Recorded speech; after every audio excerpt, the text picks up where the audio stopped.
পরের দিন একটু ঘুরতে বের হলাম ছোটো জায়ের বাসায়।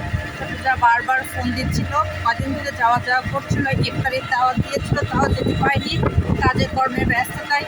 তাই এর পরের দিন বের হলাম ছোটো জায়ের বাসায়। একটু সারাদিন থাকবো, কিন্তু জায়ের বাসায় যাচ্ছি দুপুরবেলা, রাত্রে বাসায় ফিরবো। তবে আমার বাচ্চাগুলো বাসায় আছে, বাচ্চাগুলোর খাবার টাবার গুছিয়ে দিয়ে রেডি করে তারপরে আমরা সপরিবার বের হলাম একটু ঘুরতে। রোজা থেকে শুরু করে কাল পর্যন্ত যথেষ্ট ব্যস্ত ছিলাম। এই ব্যস্ততা ফাঁকে আর বের হওয়া হচ্ছিল না, কোনো আত্মীয় স্বজনের বাসায় যাওয়া হয়নি, কারণ রোজা একটা ব্যস্ত জীবন কেটেছে।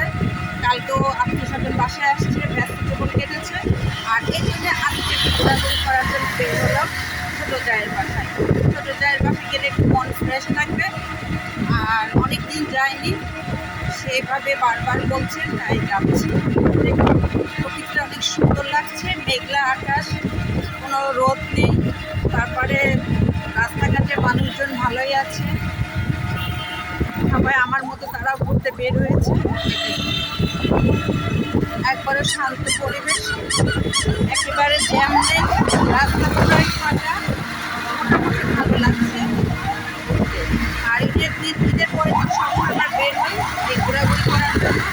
এবার ঈদেও বের হলাম, তার একটাই কারণ, ঈদের পরের দিন রাস্তাঘাট ফাঁকা থাকে, আর আমার রিক্সায় ঘুরতে খুব পছন্দ, এই জন্য আমরা রিক্সায় যাচ্ছি, রিজার্ভে যাচ্ছি। এই কত সুন্দর রাস্তাঘাট আমাদের, এটা আমাদের নারায়ণগঞ্জ